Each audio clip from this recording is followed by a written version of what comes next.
thank you. When was your birthday? Tuesday, 28th. Oh, you're a Taurus. Yes, I am. I am too. Watch out for us. Yeah. That's true. Janine, did you do anything fun for your birthday? I have a virtual meeting with my family in Brazil. And Oh, good. yeah, that was all great. That was great. And my sister is making cake for me and singing happy birthday for me there. Good. It was Good, cute. good.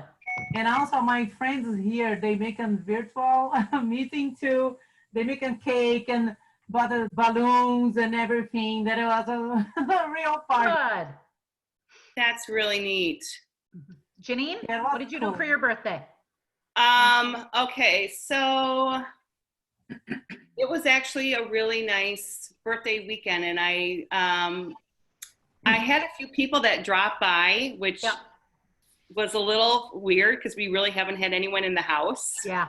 And one of them that dropped by is a really good friend of mine, and she's like super paranoid about this coronavirus. Yeah. So when I saw her come in our house, I went, wow, this is good. But I haven't really gone anywhere, so she knows we're safe.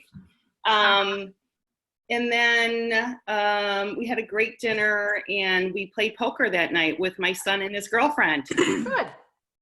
Good. It was just, actually, it was really great. I had no complaints. Good. I'm glad I had a birthday, right? That's what everyone This is true. Yeah. You know, you could consider the alternative. I'll take it. How many people do we have on this call? Well, it's only 9:02. They're popping in. They're popping in. So, why don't we start with what does everybody have going on this week? What is something good that happened? Anybody coming around? New deal, new buyer? Everybody's sitting working on a listing. We got a listing in Connie going live tomorrow. Awesome. What is it? 4-bedroom, 2-bath bungalow, 275, move-in ready, cute, brand new. Yeah, it's really cute. I looked at it today. Yeah. On Facebook. Awesome. So if anybody has anything looking at Oconomowoc is hot. It's hard to find something. I actually just got an accepted offer last week that I had to play a little strong arm with, but we got it. What's the address in Oconomowoc? 219 West 3rd Street. So it's a couple blocks off there. The railroad tracks there. It's on the south side of the road. Nice property. When does it go live? Tomorrow. Thank you. You want to go preview it? Great little neighborhood. You have a buyer. It's vacant. Great little neighborhood. Does it have a nice little yard back there, Katie? Yeah, it does. It's got a 2.5 detached garage, and the yard's really a nice big yard. And they just put new concrete driveway and patio in recently, so that's, it's all ready to go. Nice. Very nice. Good. Anybody else? I'm still working on trying to get a listing. Okay. Awesome. Like gentle tiptoeing into it. What I would do is pull the numbers that Charlie gave us on Monday and send him an email or a text and say, hey, this is what's going on. The market is still moving and we need houses. So if this is something that's in your radar to sell, we need to get this listed because people are still buying. Things are still really moving. Yeah, his house is out in it's a little out there. It's like Jefferson. Okay. So, but it's a nice home. It still needs some like projects done on it, but it's a nice home. It's a big, nice home. So. Okay. Awesome. Yeah. Hey, I have on the south side of Waukesha, if anybody has a first-time home buyer, a really super cute, it fell apart. The buyer had, we're going to call it Corona cold feet. A 2-bedroom, 2 full bath condo for $152,000. Wow. So someone is paying more than $1,000 in rent. They're actually better off buying. Interest rates are still below 3.5, waffling right around 3, depending on their credit score and everything. So if you know of anybody first-time home buyer, it's a great condo. And she's retired. moving into a retirement apartment. So being as we had an accepted offer, I need to get it moving. But if first-time home buyer would be fabulous. Where Yeah. is that? In On Navatosa? the south side of Waukesha on Cliff Alex Court. Hmm. 2-bedroom, 2-bath, really clean. Has all new flooring throughout it. Nice bathrooms for $152,000. Is on the system? Pardon? Is on MLS? Yes, MLS 1684958.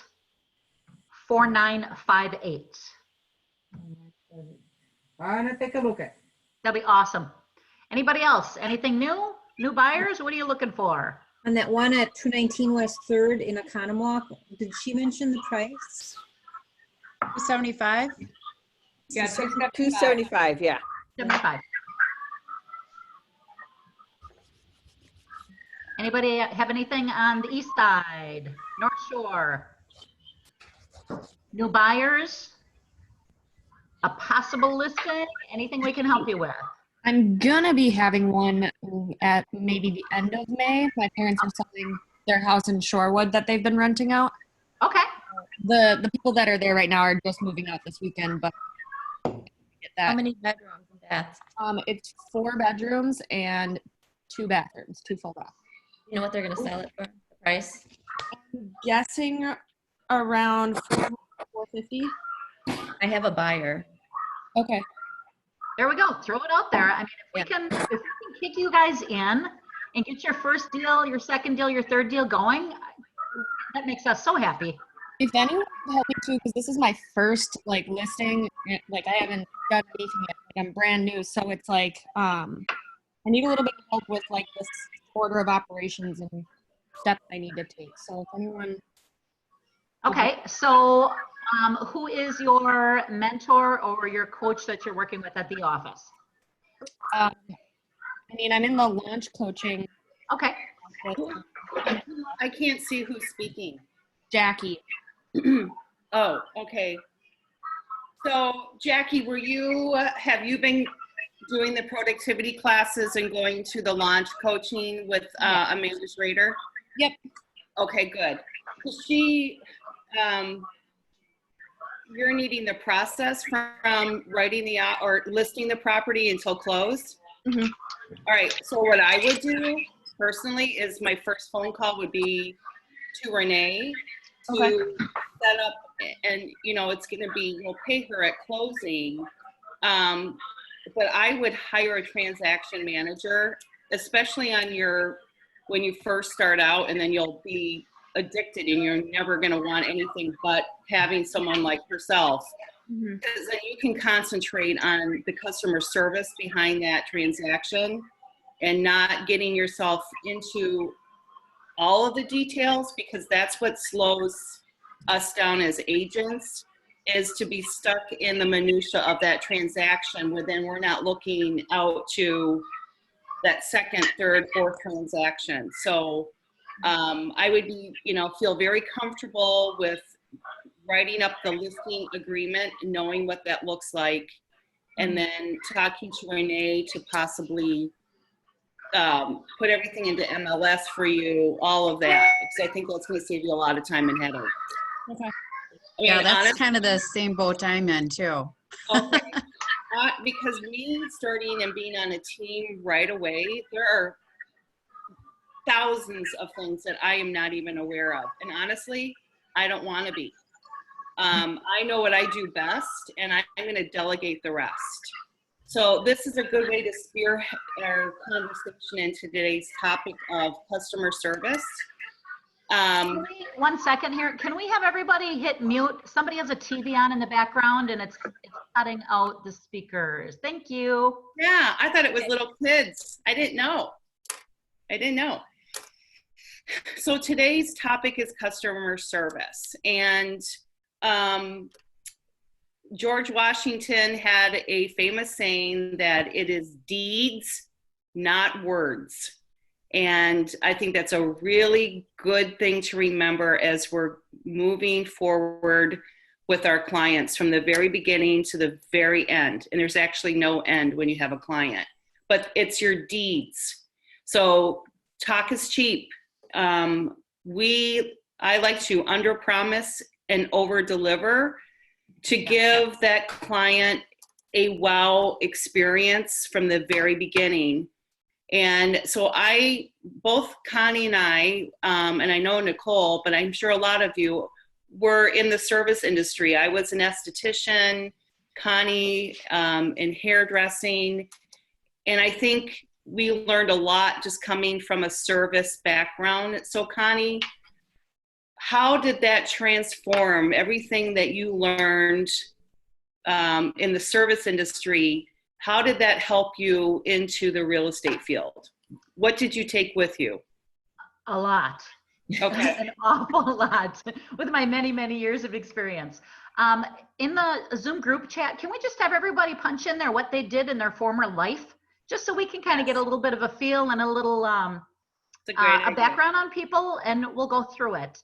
And Janine and I, when I first started, I don't know if you guys know this, but Janine was my PC coach, and I learned so much with her. And she says, girl, you did hair. You got this. And I said, but what about these contracts? She says, you'll learn the contracts. Don't worry. Everything about doing houses is the same as doing hair, as the same as doing waitressing. You are doing, this is going to sound terrible. You are doing people. And every time you are dealing with or doing people, you have to keep in mind your customer service, as if you're going to a restaurant. If you have the most awful waitresses and the most awful managers, are you going to go back to that restaurant? You might give it a second try, but you know what? After that second try, if you go back a third, that's your own fault. You deserve that then. Mm-hmm. So I have not gone back to restaurants that have had really good food, but awful service and awful managers, because there are way too many restaurants to choose from. There are way too many salons to choose from. And you know what? There are way too many real estate agents to choose from also. So if you take your customers by the hand and you walk them through the process, customer service is number one, why they're going to bring you back. Does everybody have the same access to the houses? Mm-hmm. Everyone has same access to MLS. Some of us at KW in different offices, we might know that a house at Oconomowoc is coming up before maybe a couple other people, but you know what? We all have the same access. And I'm looking just at the list here. We have personal trainers, we have instructors, swim coaches, fundraiser organization, oh my gosh, hospitality management, landscape supply, another hairdresser. You know, everybody comes from that personal service. Use that in real estate also. Be nice to your people and they'll come back. They like nice people. If you walk into a house and you say, yeah, whatever, look at the house, you're not building much trust here. But if you come in and you point out some of the good things, and keep in mind you have to have buyer agency in order to point out, you know, the key items, you'll take that relationship to the next level, not only for them, but for their family, for their kids who are first-time home buyers, for their parents who are selling their home and retiring, and their friends. You know, in top performers, it's statistically 25% of what their knowledge and their success is actually skill level. This other 75% is their attitude. So it isn't the skill level. And I think that we can all kind of, just starting out with today's conversation, getting caught up in the minutia and the paperwork. Yeah, it's really important to know how to do that.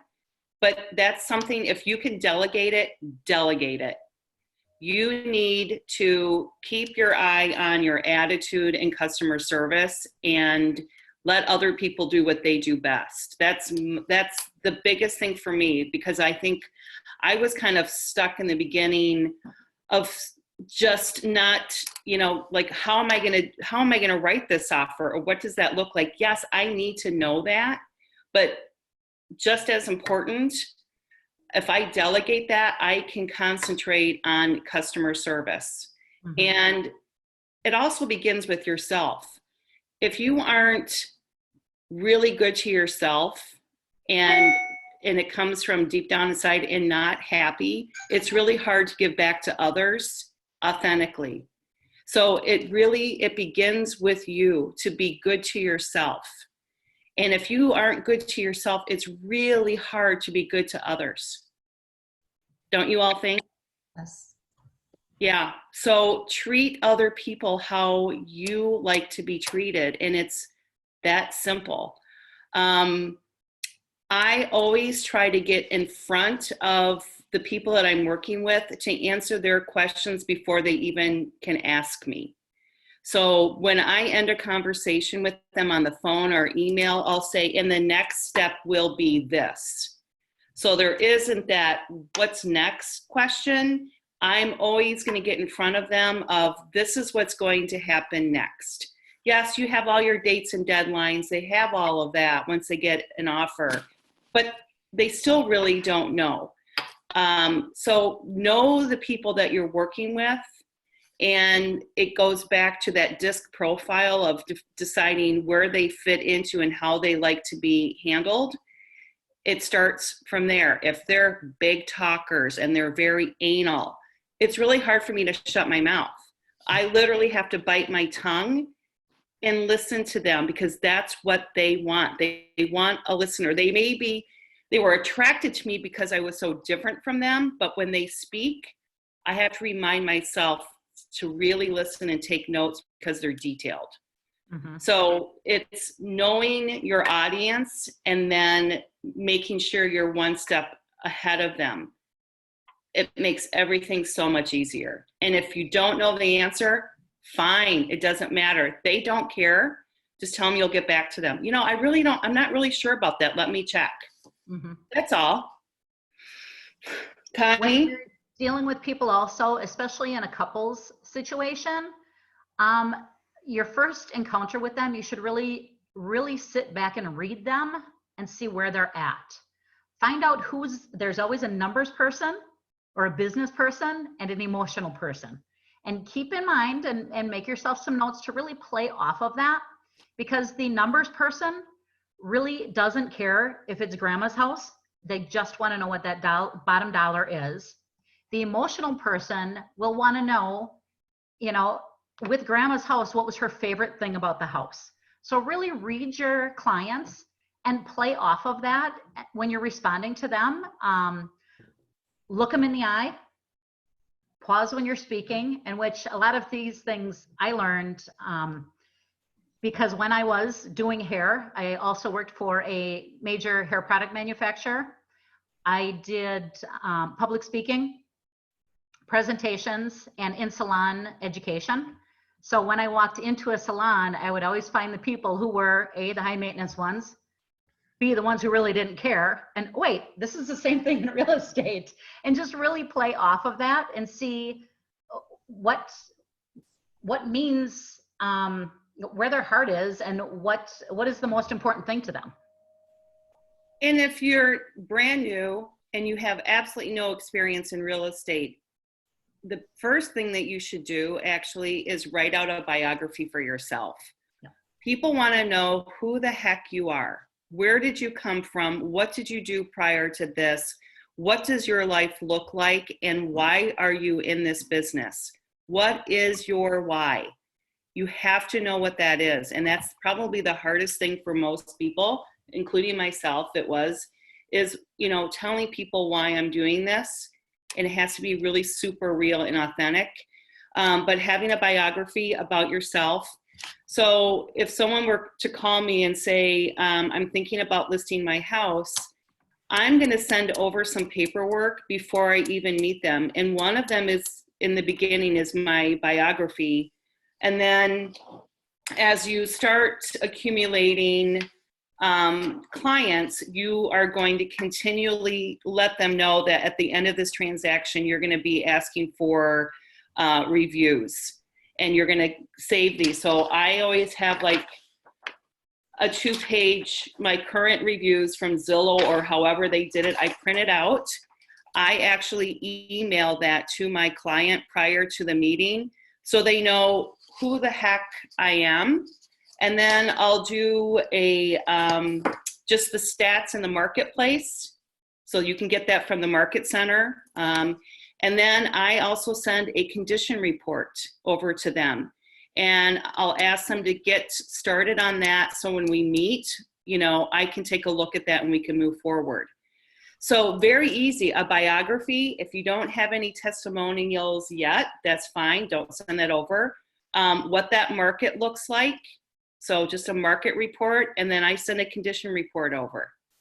Simple, simple, simple.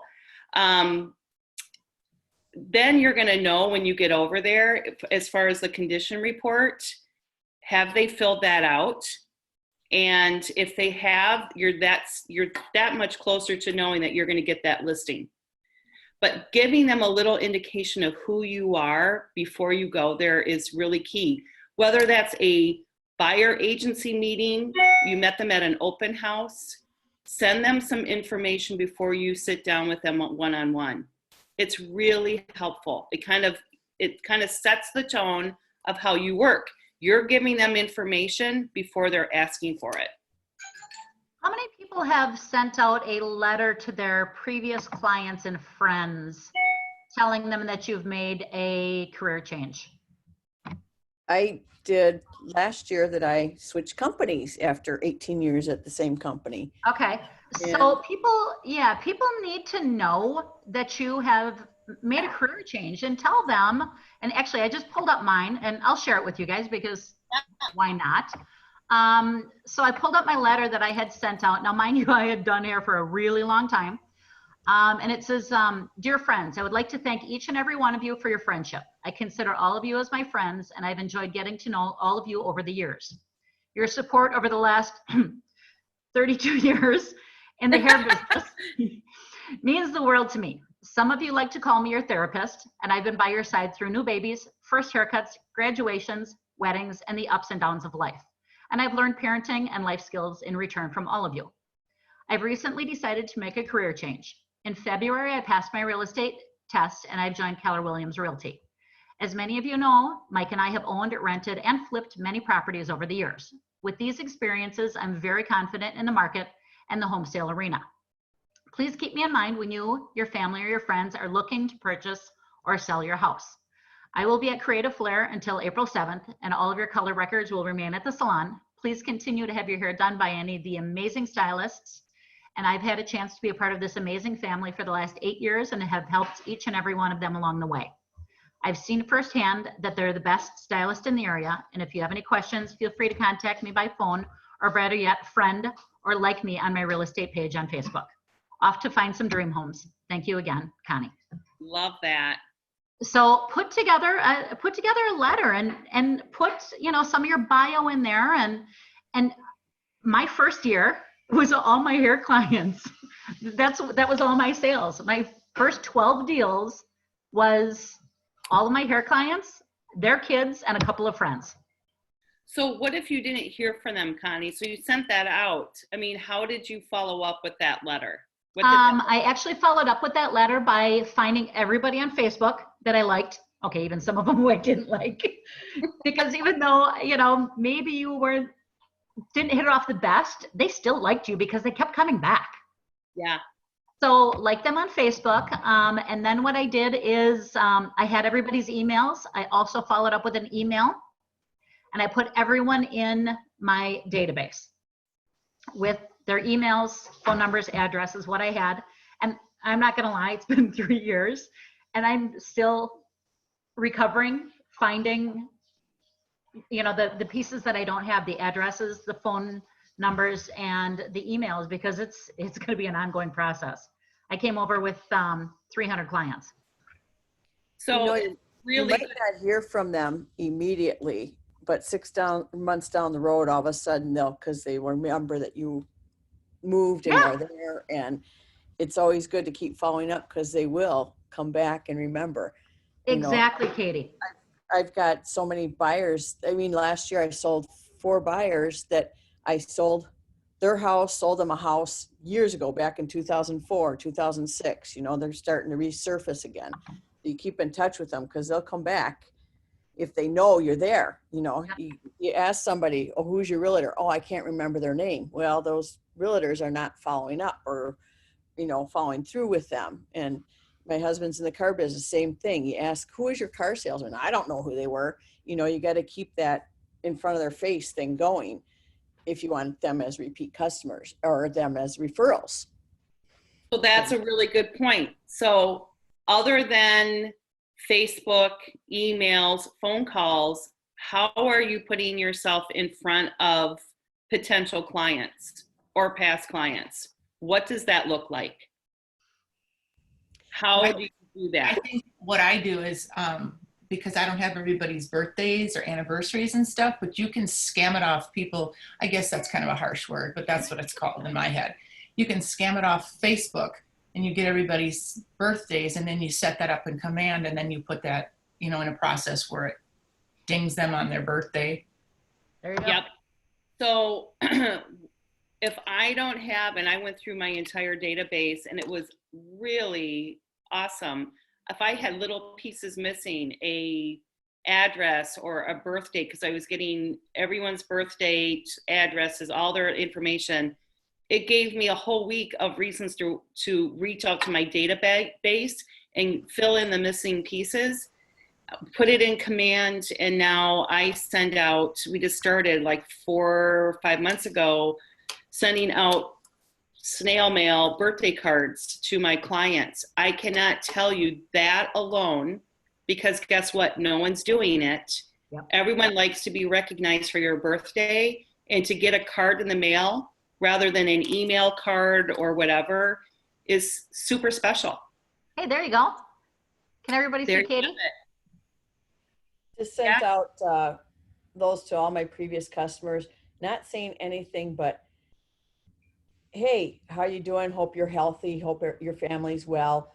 Not saying anything else about anything else. And I've gotten a few phone calls saying, hey, thanks for the card. Thanks for the note. Thanks for thinking about me. Yeah, it works, you guys. I just go to the dollar store and buy tons of birthday cards, new baby cards.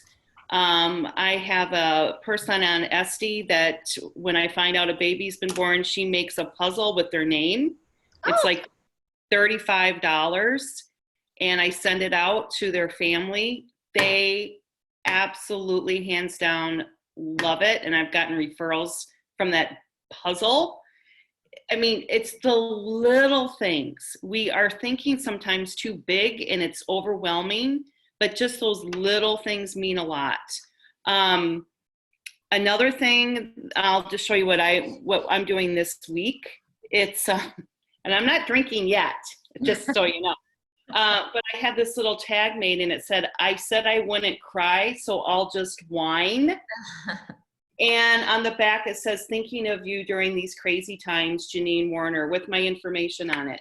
And I'm sending this out literally door to door to all of my past clients and current sellers and buyers. So I have 75 bottles of wine right now that my assistant and I are going to be dropping off to my clients. In the spring, and I think I've told you guys this before, I would get one little potted plant like a geranium. I'd put it in, I'd go to the dollar store, put it in a bag, and I'd have a tag made, and it would say, thank you for helping my business grow. I totally stole that from you. Not gonna lie. Yes, and I love it. And I would just put it at their front door. You can get geraniums pretty soon for like $1.39 a piece. Yeah. And then go to the dollar store and Yeah. get your bags, print out a little tag, and they're adorable.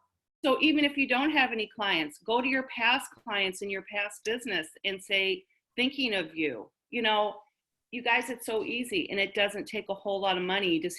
You have to be creative. But the grassroots, getting back down to the basics, is really what's going to help your business grow. And then you have to keep up with it. I sent a letter out to my database last week about the coronavirus and how it really helped me reflect on what is important and what I've noticed. I think I sent out hundreds.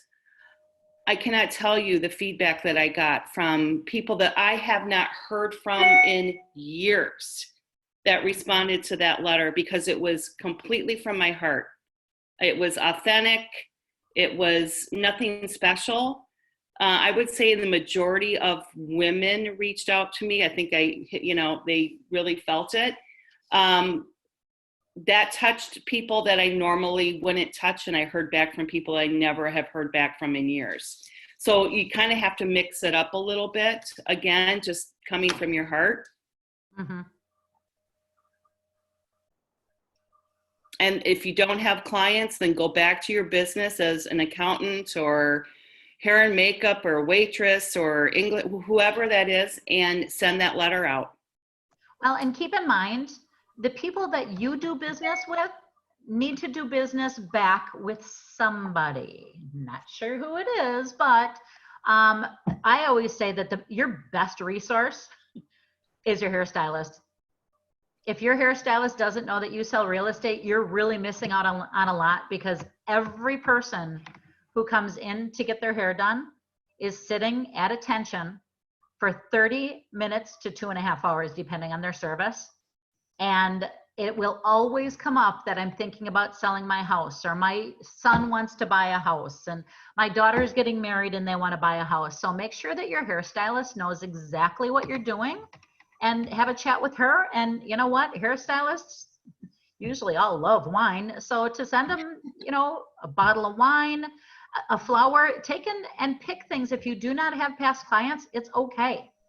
Pick the people you want to do business with, and build your referral business through that. And not only just anyone that you're doing business with, your insurance agent, whoever is serving you, you should become really good friends with.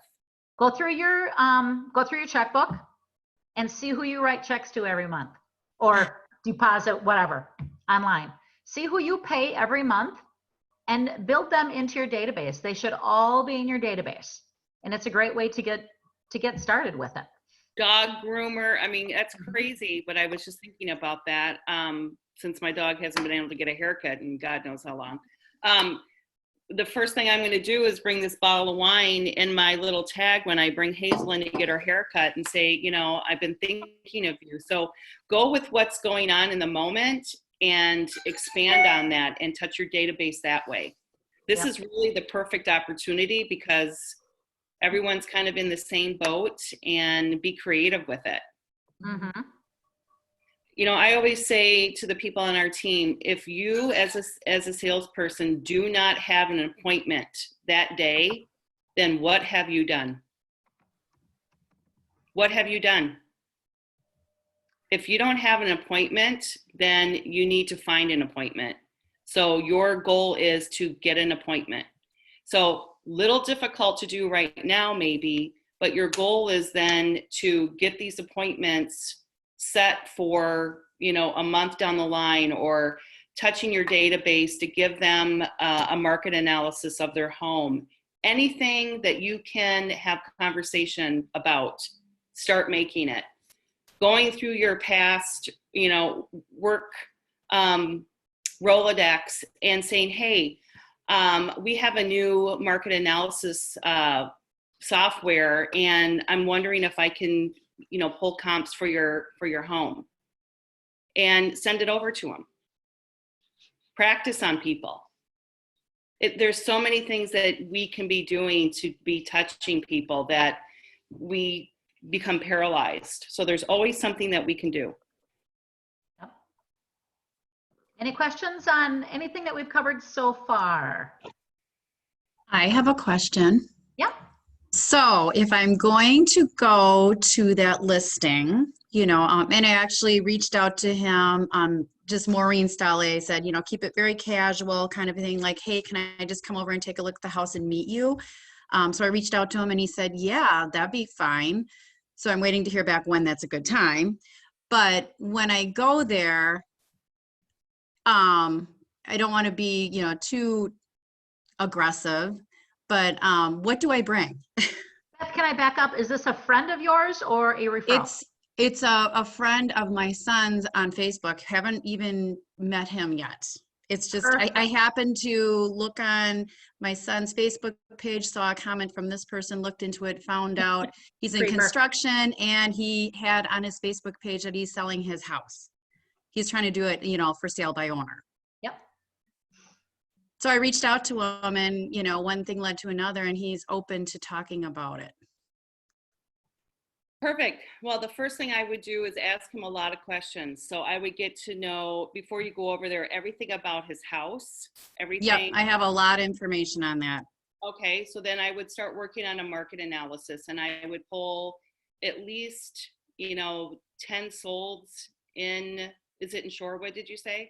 No, and I tried to do that because it's in like Sullivan and there's like, he has like a big farmhouse. It's like 4,000 square feet on 3 acres. And it's really hard to find anything comparable Beth, in that when you're vicinity. doing comps out in the country, Yeah. what you want to do is go to the map section that we've Yep. gone over, Yep. drop a pin and pull it out 10 miles.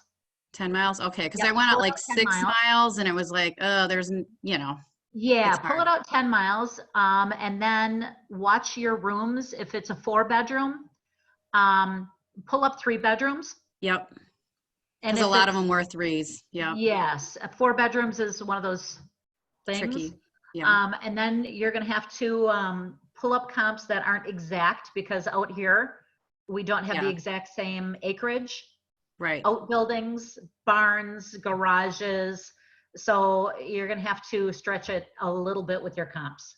Yeah. Yeah. I kind of did that. And, what he wants to ask isn't really out of the ballpark, it looks like. So he apparently he has some real estate agents in the family, but he's still talking to me. Well, then he doesn't want to use them if he's still talking to you. Right. And you know what? If anything, it's really good practice for you. Right. Yeah. Yep. It's a win situation either way. Yeah. So I would bring the comparables. You have everything that, all the data that you have gotten from him.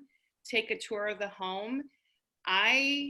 Since it's kind of a tough one, see if he will give you a number of what he is thinking about listing his house for. Oh, he already did. Yeah. He wants to list it for 380. Okay. And I have a bunch of pictures from, that he took on Facebook of several of the rooms. So. And and you can pull it up, you can find it, but I think statistically it's anywhere from 12 to 16% that for sale by owners sell for less than what they could if they worked with an agent, and kind of talk to them through how the process works of selling a home and all of that. That can be very overwhelming to people. Plus, honestly, buyers do not want to negotiate with the seller directly. They're not comfortable with that. So kind of give them what you would offer and what Keller Williams offers, and keep it casual, but then not too casual, because you want to come across as assertive and that you want the listing. I would go in with the listing agreement already printed out and ready to be signed. Okay, so I go with an actual hard copy of the listing agreement that he will put pen to paper and sign. Yep. Okay. So what we do, like I'm going on one this afternoon at 1:00. I have a folder and I have, my folder inside of that. I have everything in here and a listing agreement, comparables, and I'm ready. I'm going in and I want them to know that I intend on them signing that paperwork today, that moment. I'm not a 2-stop shop. I'm one and done. And that's what people want. And I'll tell you, people who have gone into, and this is a little different for you, but if you go into a situation where you're not prepared, and it's happened to us a couple times that we just weren't, and they were going to sign at that moment and we didn't have it with us and we left. And then to get back to them and get them to actually sign can be like pulling hair. So just go with the intent of, I'm getting this signed today. Well, Beth. Yeah. Excuse me. Isn't Karen your mentor? Yeah. We'll bring her along and say, yeah, I brought Karen with me. She's part of our team. Yeah. And she should be able to, I brought Connie with me my first time, just before we went in, I said, chime in anytime that you need to. I mean, I think that that might help. Never Right. go on a listing appointment by yourself. Ever, ever, ever. We never do. Okay. Never. You know why? Because when you have two people, you can kind of really watch the behavior with your client, and they may gravitate towards one of you more than the other, or the other may, by observing the conversation, chime in on something that you have missed. So it doesn't matter. You're there to get that listing. So we never go alone. I always have a person with me. Yep. The other thing Okay. that's nice too is what you can do then if it's going really well is one person stays at the table and then say, do you mind if Susie Chapstick goes and measures the rooms while we're talking, so we know exactly that we have everything completely perfect for your home. We have all the data and stuff. Right. If they don't want to sign, this is, what we do is, let's go ahead and sign the paperwork now. And we always put everything in delayed status for 2 weeks. Now it's maybe 3. And I am actually, if you don't feel comfortable with this, you can call me the next morning and I will tear it up. And I will actually write that in the listing contract that seller has 24 hours to release the contract. I walk out with it. And I've never had anyone call me back and say, tear it up, Janine. I Never. always go with it filled in too. Just I populate it in zip forms, everything but the signature and the price and the closing, all that stuff is in there. And you can add things as, inclusions, exclusions, all of that stuff, but it just go with the intent that, and this is perfect, even if it's a practice thing, just go in with the intention of, I'm having this guy sign this paperwork today. Okay. Just do it. I know. Yes. I'm just going to go fake it to make it, Yep. Again, it is 25% skill and 75% attitude. And if you keep telling yourself that and reminding yourself that, it really takes the pressure off of you. Well, I think the pressure comes off when knowing that you can hire a transaction coordinator, because I think that was the thing that was bogging me down. I'm like, okay, I get a listing, but oh crap, now what? That's overwhelming and scary. That was me. I think I probably scared away so many buyers in the beginning because I was petrified of writing the offer to purchase. No, I understand. Yeah. I was like paralyzed. I just didn't. So the first house that I showed on my own, somebody called off the sign. And I know I've told you guys the story. The only reason they called me is that one of their mothers was named Janine, spelled the same way. The property was already under contract, but then they called me again about another house. And I said, sure. I met them there in a snowstorm. And they said, we love it, Janine. We want to buy it. And I'm like, frick. You're like, no, I don't know what to do. And they said, can we meet at a coffee shop and sign the paperwork? And I'm thinking, well, yeah. I had a folder in my car. I was paranoid schizophrenic. Yeah. So, yeah. And you know what? You just do it, and you have somebody look it over before you send it out. Yes. That's it. We just do the best we can. What I did is they liked the house, and I asked, all of the details, and then I went home and wrote it up because I was sweating so bad I had to change my shirt.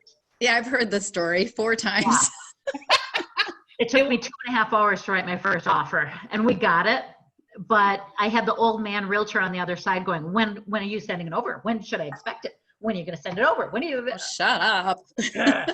After I'm done stabbing myself.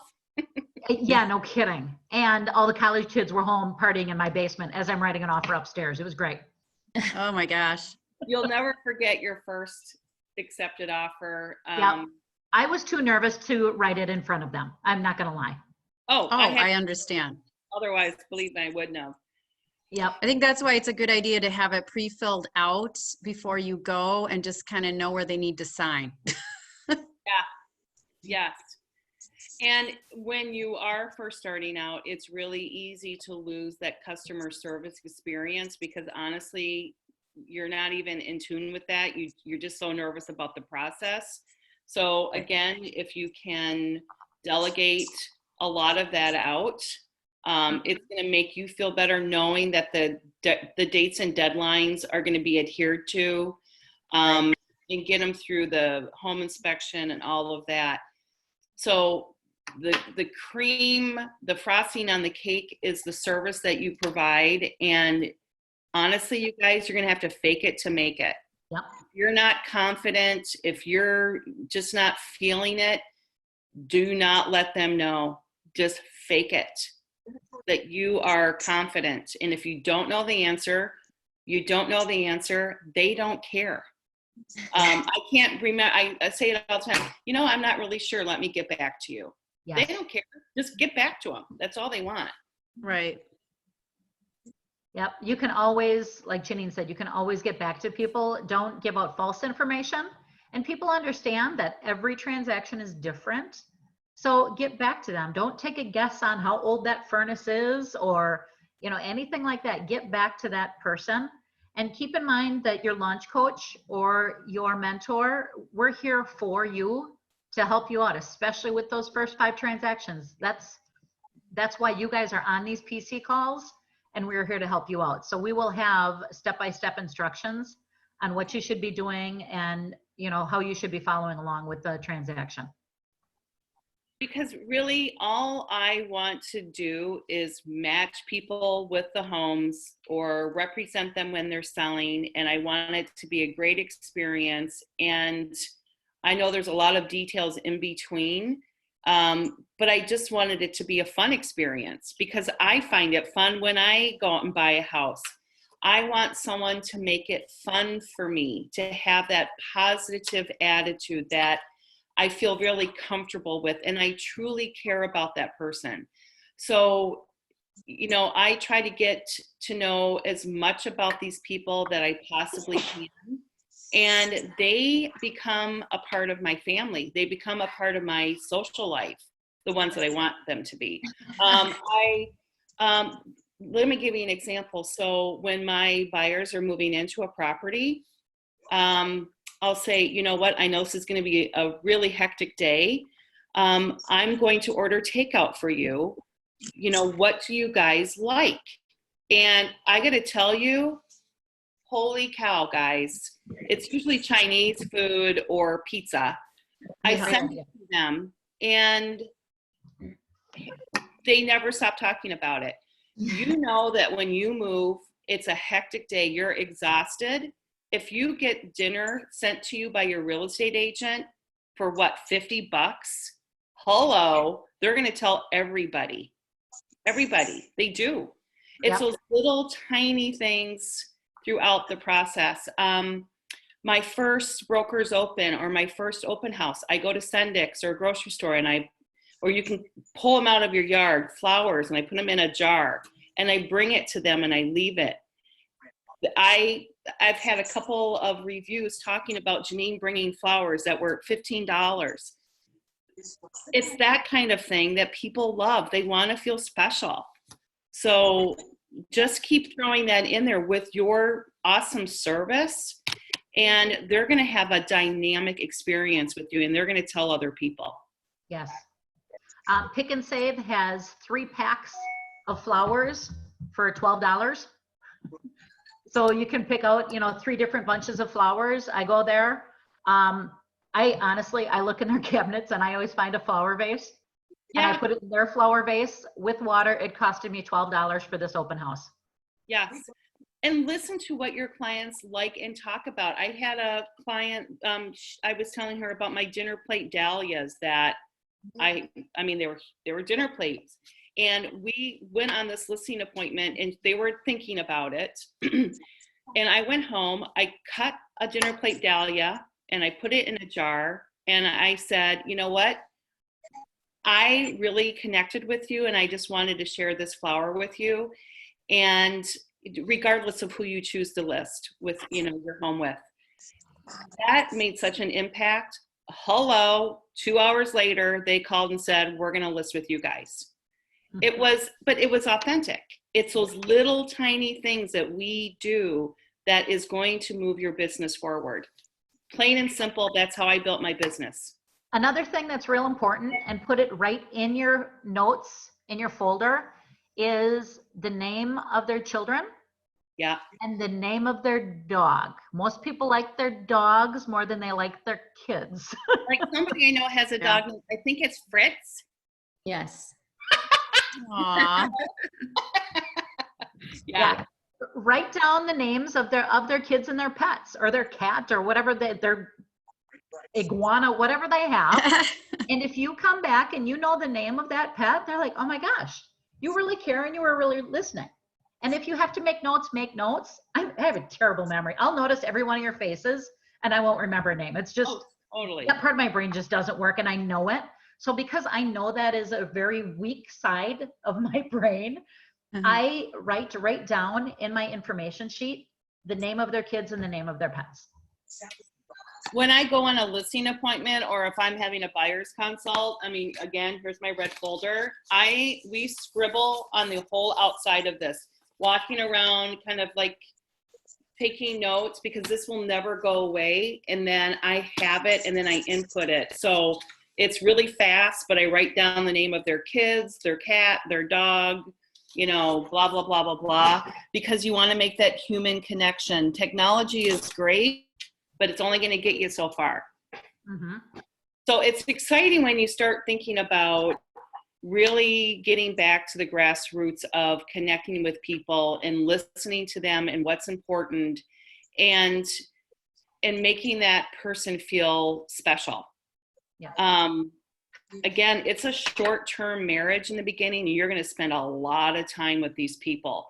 So just continually think service, service, service. How can I serve you? How can I serve you? Well, probably, especially right now, people being isolated, that personal connection is even more important. Yeah. Craving. One thing I have realized during this downtime is it's really gotten me to think about, instead of running all over the place and honestly being, you know, pulled in so many different directions, it really went back to human connection and reaching out to people that I didn't make time for. I feel as though I have connected in a deeper level with people. And I can see it in my email responses and my text messages that I'm getting back and forth, to kind of slow down and being very thankful for who I've met in the past, and thinking about who I haven't spoken to in a long time. Mm-hmm. I just went through old pictures, you know, and started sending copies, just text message to friends of like brewer games we went to 10, 15 years ago, and just laughing like crazy on the phone. But those touches reconnected, and it's like, as soon as this is over, let's get together. And that was very, very productive for me. Yeah. That's a great idea. A great idea. And I think for all of us to remember this and to really keep working that as we get busier. Well, and how many people on Facebook have you not physically talked to in years? 95% of them. Yep. Yes. So if you think you Are they? don't have a database, you do. Look at how many people you have in your phone, how many people are in your phone in your contacts, and then look at Facebook and see how many people on there. That's your database. So when people say they're just starting in real estate and they don't have a database, oh yes, you do. And with that 95% of the people that you haven't talked to in years, maybe it's time to reach out. I had somebody 2 years ago call me off of a sign. Didn't know who I was. I went to high school with her. Oh my gosh. Wow. Yeah. And I said, hey, it's Connie Szymanski. And they're like, she says, Connie Szymanski? I said, is this Patty Schrader? Because now she's 2 marriages in, so I don't know her last name. And but I recognized her voice from all those years ago because we did quite a bit in high school, but I haven't seen her forever. And, you know, she sent me 2 referrals, and I sold her a house in Tosa and bought one in Brookfield. And I totally missed out on that one, and she called off a sign. So I really should have touched out because she is friends with me on Facebook. And again, it's 25% skill level and 75% attitude. So whenever you have self-doubt, I want you to keep that in front of you. It's 75% attitude.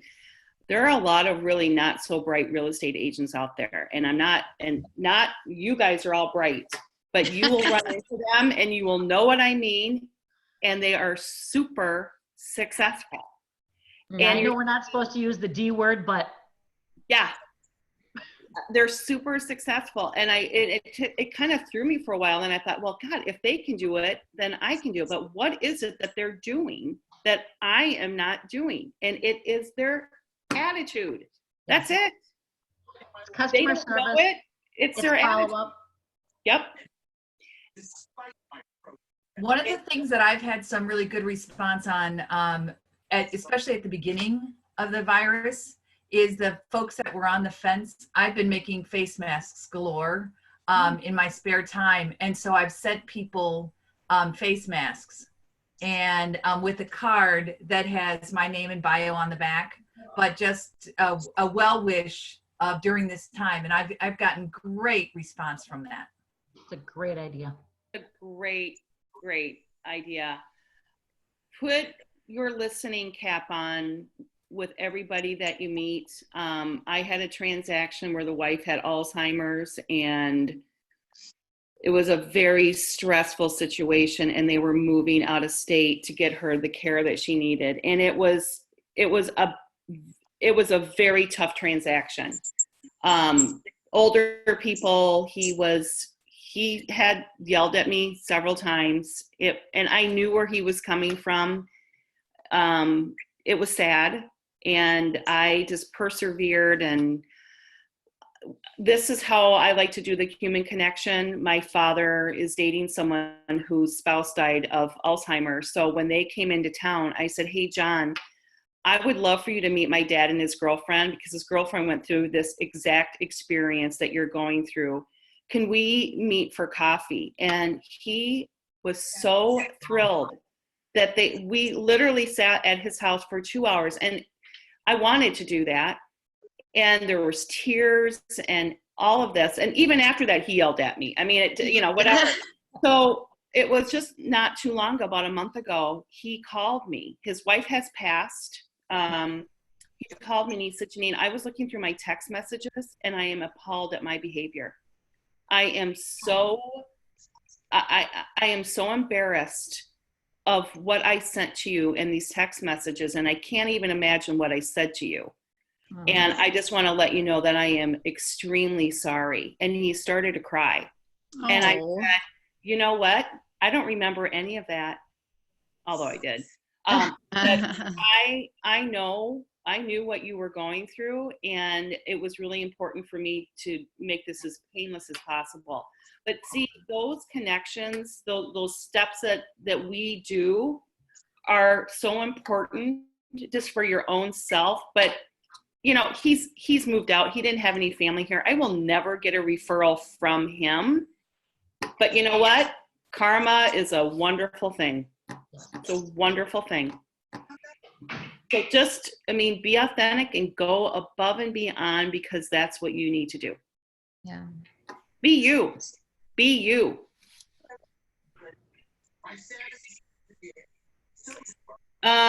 Let's move and shift to things that you guys need help with. And Connie had a good point of someone.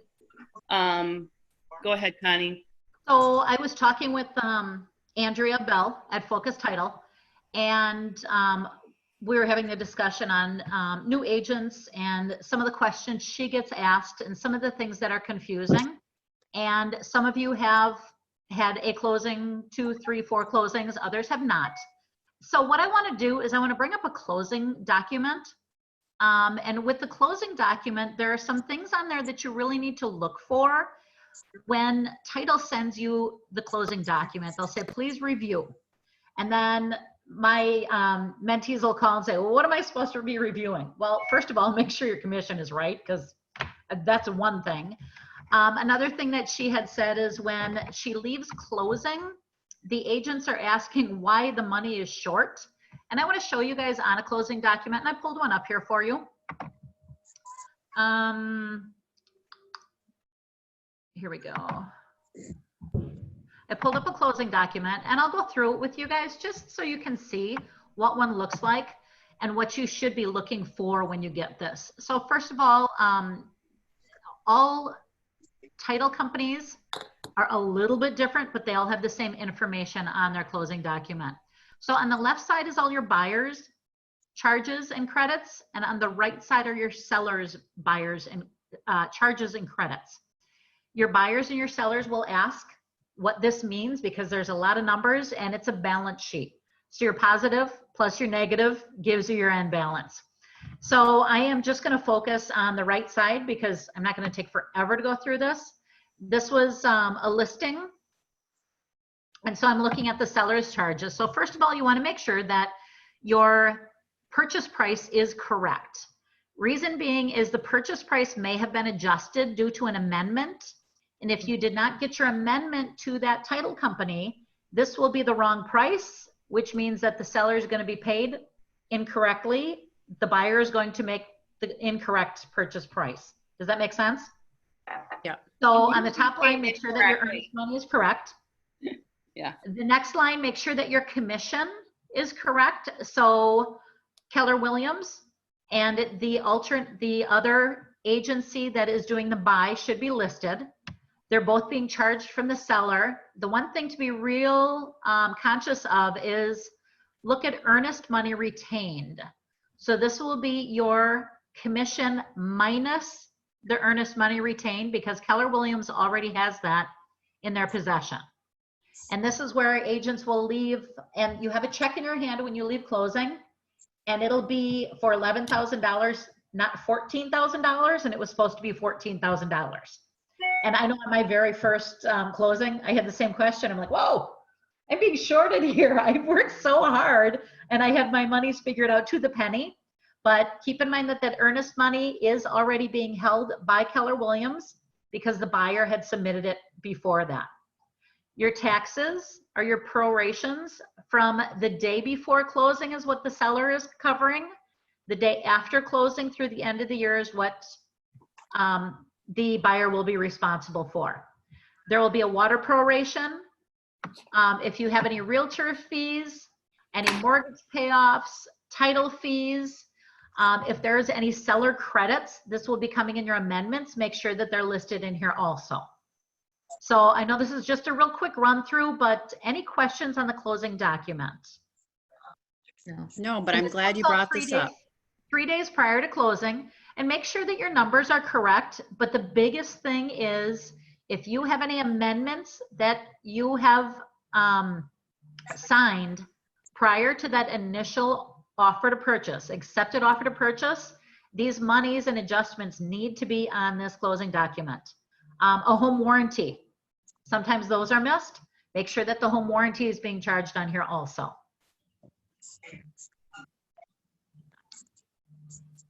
Any questions on the closing document? Okay, I just really wanted to bring this up. Like I said, Andrea from Focus Title had said, when you guys do your class, can you cover this? Because people always have questions.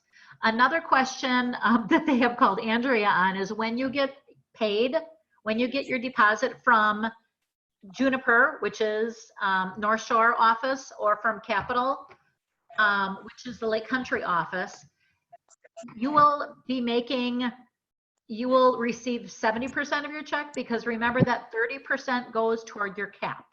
So those are funds that the office gets until you hit your cap to make that office run.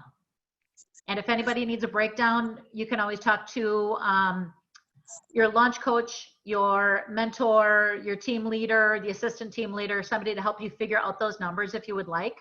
But those are pre-calculated in for you when you receive your check. So those are two questions that came up with title. Any other questions you guys are having?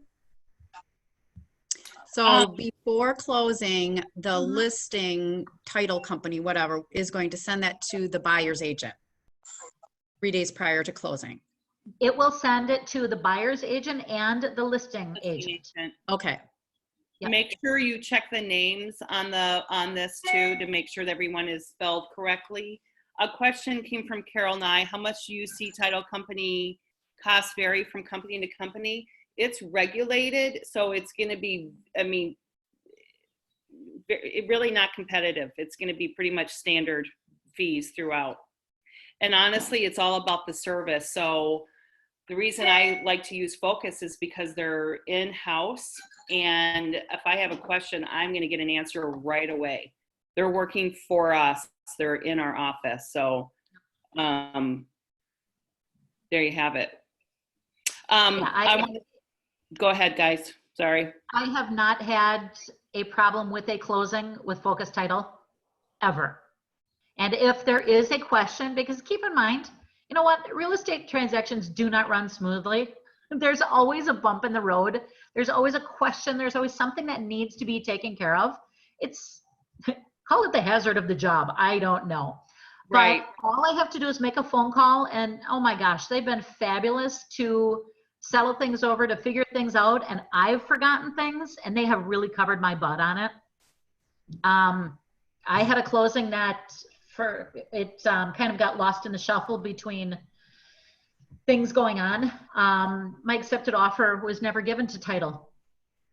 5 days before closing, I called and I said, hey, I haven't seen a title search or anything on this property, and they never received the accepted offer. Oh no. You know, they pulled it together in a day. Wow. With most title companies, that would have never ever closed. Well, not ever, but it would not have hit the closing date. They rushed and they busted through and they took care of it. It was amazing. That's super important. Mm-hmm. I have a seller, you know, I'm delivering the wine, but they're having a baby in a couple weeks. So I always get a baby gift besides the, you know, maybe the puzzle. But my assistant just sent me this one. I'm going to hold it up. It's a onesie and it says straight out of quarantine. You guys, it's only $12.95 if you have a client that's having a baby, or I think that is absolutely hysterical. That's adorable. 13 bucks. You know what? They'll never forget that. I think that's kind of stuff I get really excited about. So I have a question with closing. Yeah. I have my first listing closing tomorrow. Yay! And thank you. So I was surprised that, so I'm working with Focus Title. I got all the lien documents. I got all the invoices to them. I looked at the closing spreadsheet. Everything looked fine. Shared that with the buyer's agent. Everything was fine. Made in the contract, it's a condominium. So in the condo contract, it said that the closing was at a location chosen by seller. He didn't strike that out as anything different. By seller or buyer? What? Usually it's the buyer, but Usually you have it in as seller? It says seller in the contract. It was buyer. Yeah, it's buyer unless you've changed it.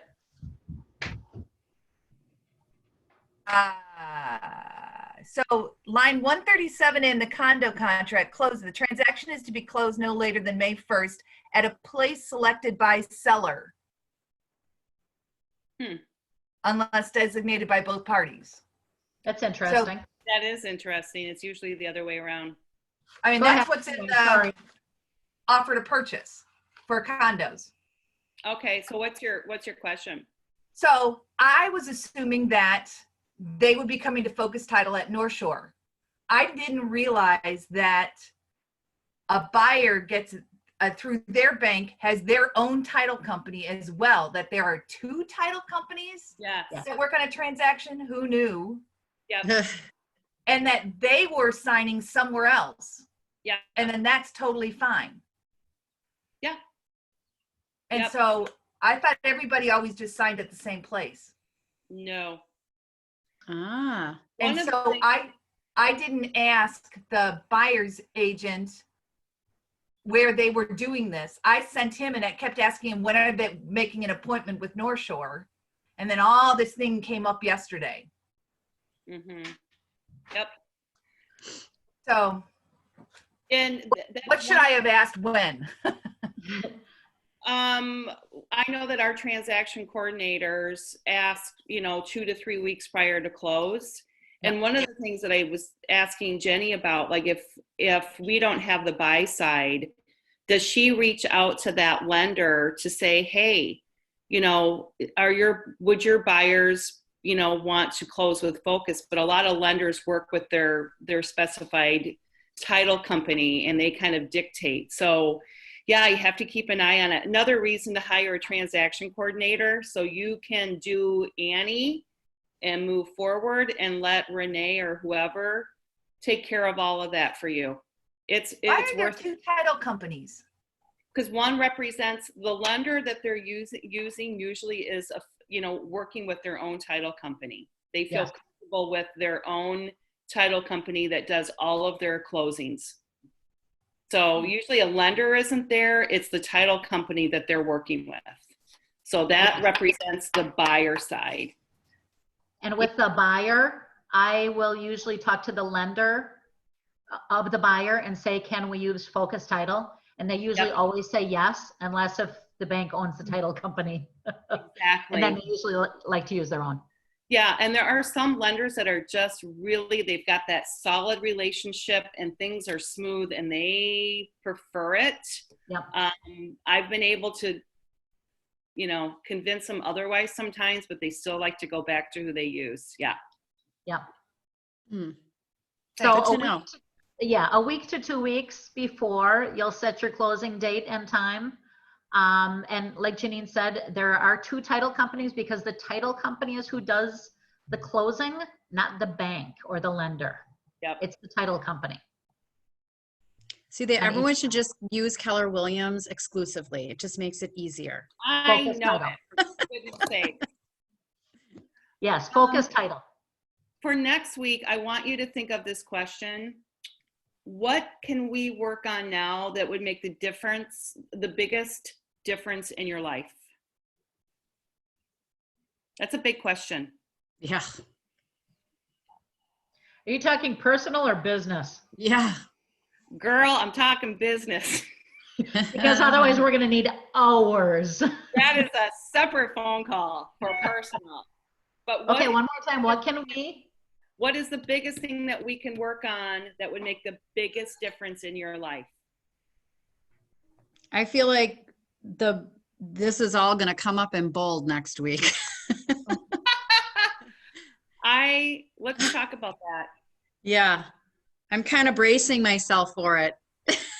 Everyone and their mother should be taking bold. Yes. There's no flipping excuse. It's $49. Yes. You'll get reimbursed 50 of that. It's $99, but you'll be reimbursed 50 of it when you complete bold.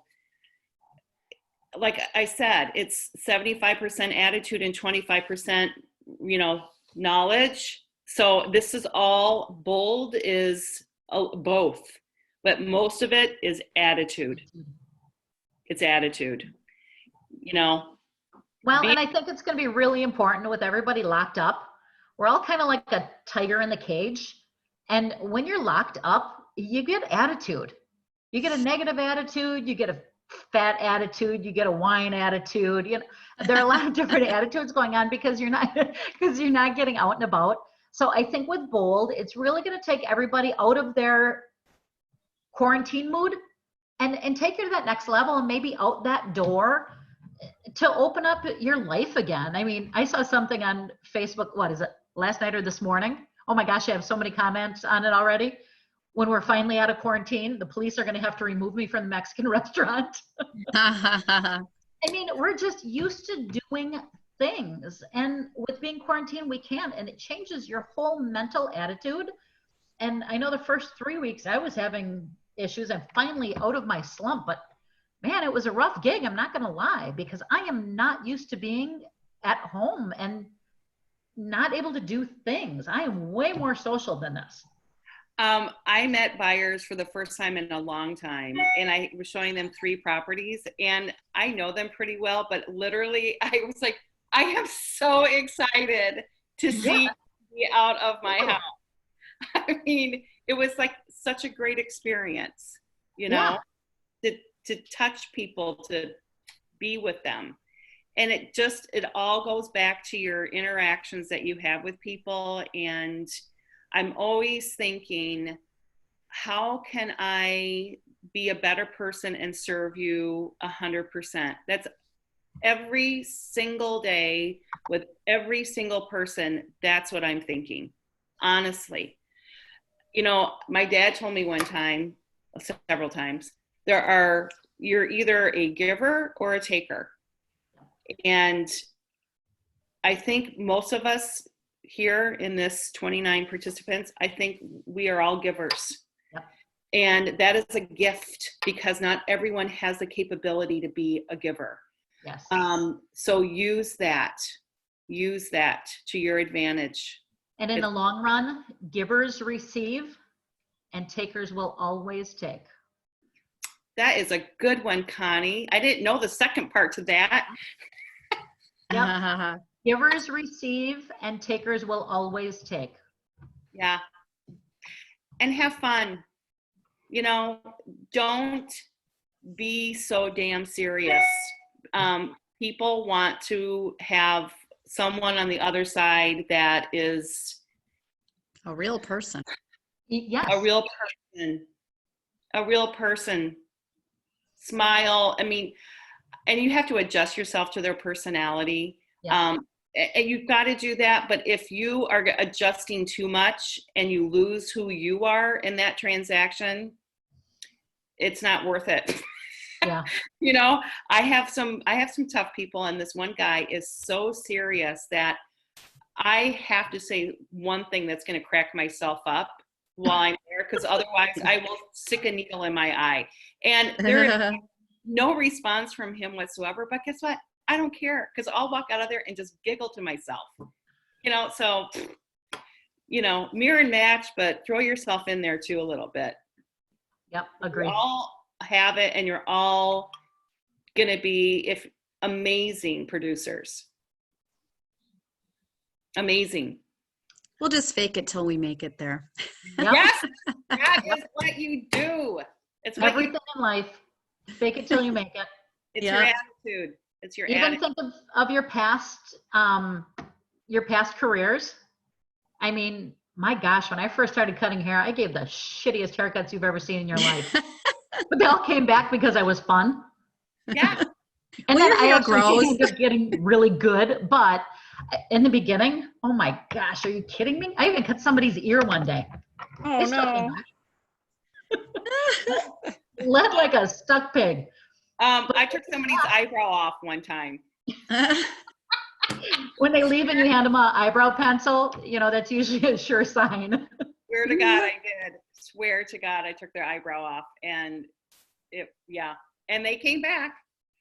Well, and then at that point in time, because we had that happen in the salon with a new stylist, you go in the back and you're laughing so hard. I mean, just thinking about it, you're peeing in your pants, you're laughing so hard, you have to literally leave the building because it's really not funny, but my gosh, it is. Yeah. And but yeah, they come back. Find someone in this business, in the office. It doesn't have to be on the same team if you're on a team, but find someone that you really feel comfortable that you can talk to. Yes. And share stories with, and is a good listener and bounce things off of. I couldn't be where I'm at if I did not have that person or people. It just makes things so much nicer because you're not alone. No one is alone. And if it's happened to you, it's happened to pretty much everybody. So find that partner in crime. Mm-hmm. Yep. And lighten up. Well, I like our bunch of little weirdos in Lake Country. Oh, I love the weirdos in Lake Country too. You guys do have a good pack down there, I do have to say. That's awesome. Mhm. So next week, any suggestions or anything that you specifically need help with? I know Bold is going to be starting. That's going to be huge. Yeah. Maybe what we should do is, let's see, the Bold starts on the 5th. Why don't we kind of, Connie, after the first Bold, you and I talk about what we can specifically take from Bold and work on in productivity. Okay. Okay. Yeah, I liked what we were talking about with the follow-up with Diana the other day, how from the team meeting, and Charlie was saying how, or someone was saying how there's so many resources. Oh, with Coffee with the Capper with Bruce. And he was saying how Keller Williams is great because they have so much resources, and Keller Williams is overwhelming because they have so many resources. Yeah. And it's kind of like, you know, how you say it's like you're drinking out of the fire hose. And I'm like, okay, that's great, but can we have a class on learning how to sip? Yeah. Like learning what works for you, because you just get lost in even where to find the resources sometimes. That is such a great point, and I'm so glad you brought that up, because I've heard so many people say it's almost too much.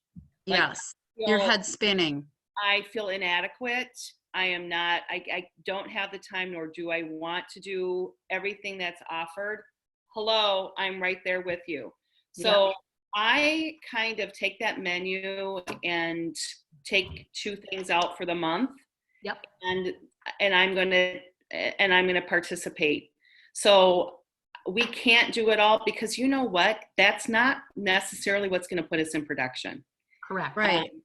And there are people too that are really attracted to learning, and they're doing full-time business. students, and we Right. don't want to get caught up in that either. So take that guilt away, pick 2 or 3 things off that calendar that resonate with you, and do it. And perfect. Don't compare, you know, someone's outsides to your inside. Mhm. So stop comparing. You know, that's the thief of all joy, is when you compare. Just look at that menu. This is what is interesting to me, and then do it. Sip it. It's to be Right. sipped. Yep. Yep. So when you look at the calendar, what I would suggest, and I know that we're all technology based, print out that calendar, physically print it out, look at it and put it somewhere where you're going to see it. Now everybody is working out of their home office or what have you, but look at it at the first of the month. And as Janine said, find 2 things and circle them. So the 2 things that I am always on, and you guys will see me, I'm always on the team meeting, because I feel that the connection with everybody and the information, what Charlie gives out is, especially right now, he's doing an amazing job at finding guest speakers and what have you. And so the one thing that I never miss, unless if I'm out of town, is the team meeting. And then because you're under your first 5 transactions, you should never miss a productivity coaching, because we're fun, A, and B, we do have a lot of information for you guys. And then pick even 1 thing a week. But I agree 100% with Janine that if you overcome yourself with all of the education that we have to offer, you will not be producing anything, and we want to get you into production. We need an accepted offer out of every single one of you. And if you are constantly in a class or in education, you're working, is it on or in your business? I always get the 2 confused. You want to work. You want to work in your business. You want to work in your business. Yep. So when I first started out, there really wasn't a whole lot of anything going on at KW. It was, here you go. There was the team meeting. There really wasn't any training involved that I recall or that I went to, which made it really easy. So I see where it can be overwhelming, but I pick out the 2 or 3 that interest me, and I go a step further. I put it in my calendar. So it is already a part of my week or a part of my day. So I don't forget about it. And that will be something that you'll put in with bold, you know, put that in there. It's just super important, but don't get overwhelmed with it. Just because then you're not going to enjoy it. And if you don't enjoy what you're doing, then you're not going to be successful. Yeah. And start first thing in the morning. I start in the morning listening to James Shaw. Have you guys listened to him at all on the Pivot Shift on Facebook? Well, he actually has a Zoom and on Facebook, but I'm not going to Zoom at 7 in the morning because I'm in the hot tub with a cup of coffee. And that's just how I start my day, because it's getting my mindset going to set my day. Just being realistic. If I don't start first thing in the morning, boy, I can fool around and blow off the whole day. I'm not going to lie. Yeah. Yeah. What does it say? Get up, dress up, and show up. Yep. If I don't start my day getting dressed up, then I'm not going to show up for a whole lot of anything. Yep. And believe me, I've had a lot of weeks in a lot of these past weeks where I'm like, you know, the sweatpants are looking really good that I slept in, so we might as well just keep them on for the day. Yep. You know, it's really hard to be motivated. Yes. It just is. So mindset. So next week we'll kind of we're going to just kind of decipher what we learned in bold, and Connie and I will have a discussion beforehand, and we'll take something from that and we'll implement it into our week of productivity that we can do.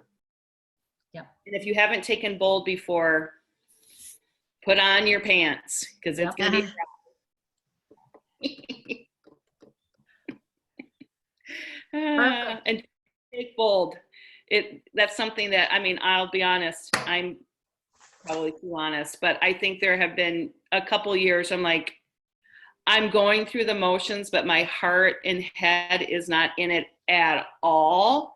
And I will still probably do a few transactions because I was forcing myself to do things. Yep. But then if I really put everything into it, the success is extreme. But again, it's one of those love-hate things. yeah, you have to get used to being uncomfortable in this job. Mm-hmm. Don't feel like this is a comfortable job. It's not. Anything, to be successful, you're going to be uncomfortable. So be prepared. We're all in it together. So have a great week, you guys. Thank you. Have a great week.